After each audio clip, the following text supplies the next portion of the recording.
ce qu'il faut retenir, c'est que si en fait on dit que les audiences de la chambre criminelle ou correctionnelle sont des audiences publiques, on ne ferme pas les portes, c'est pour avoir le contrôle du peuple parce que les juges jugent au nom du peuple sénégalais.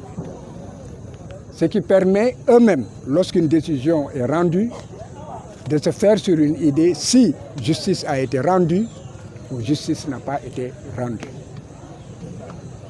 Donc, les partis se sont exprimés librement.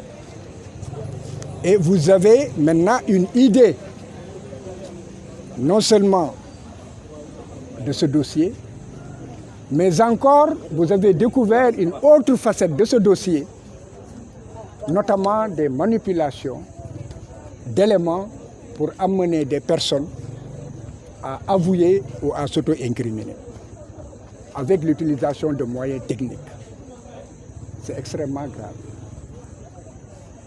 Vous retiendrez qu'au départ, il y avait 26 personnes, pères de famille, toutes qui avaient été arrêtées pendant pratiquement 4 ans. Le juge d'instruction a fini par libérer 9, de sorte qu'il restait donc 16 personnes. La juridiction de jugement a acquitté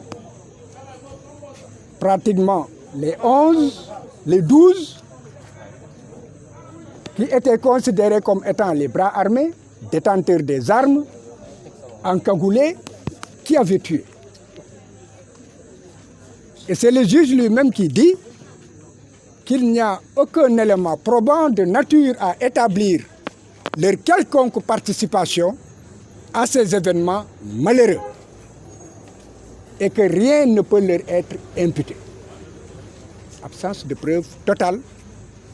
Et il est allé sur les alibis qu'il aurait vérifiés et qui établissaient l'innocence de ces personnes. Il ne restait que 4 personnes, dont les 2 René Bassène, journaliste, Ampoy Bodian, membre de l'aile politique du mouvement des forces démocratiques de la Casamance, qui négocie avec l'État sénégalais. Et vous avez vu, j'ai remis un document officiel aux juges et au ministère public pour qu'ils aient la preuve de toutes les négociations, y compris au moment où les décisions se tenaient et après la condamnation de César Atoute Badiate. Ensuite, ces 2 personnes, dont l'une a été reconnue coupable, condamnée à 6 mois de prison, alors que ce père de famille qui était accusé de tous les maux du monde, avec toutes les qualifications du code pénal sur le dos, est passé plus de 4 années de détention. Pourquoi? Parce qu'on lui reproche d'avoir possédé une hache, un instrument domestique. Évidemment, lui, il a vécu l'horreur, le traumatisme, tout ce qu'il voulait.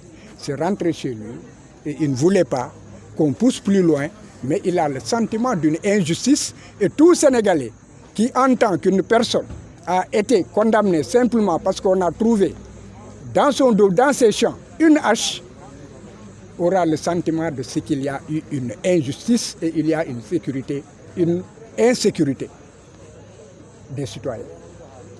L'autre personne, c'est 2 fusils. Un fusil qu'il a lui-même acheté, a rempli toutes les formalités et a l'autorisation de port et de détention d'armes, un fusil de chasse.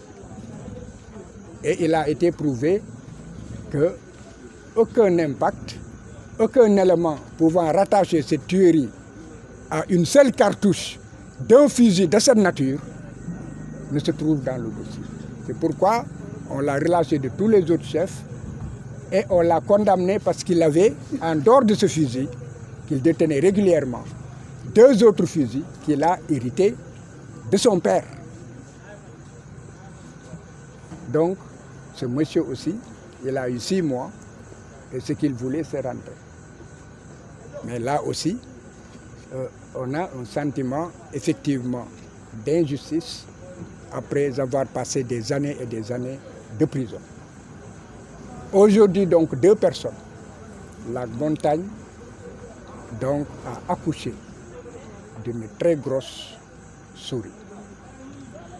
De 26, on se retrouve à 2 pour une affaire d'envergure nationale et internationale où en fait des horreurs ont été vécues sur la scène de crime et des horreurs ont été vécues par des personnes innocentes, des années et des années de détention et leurs familles. Maintenant, les débats sont pratiquement terminés et demain, il y a une suspension d'audience. Demain, la Cour, la Chambre criminelle d'appel entendra certainement les parties civiles sur leur demande, 2 ou 3 témoins qui tiennent à être entendus, dont la femme de René Capain-Bassène, qui allègue avoir subi des tortures alors qu'elle avait un bébé, un nourrisson de 2 mois.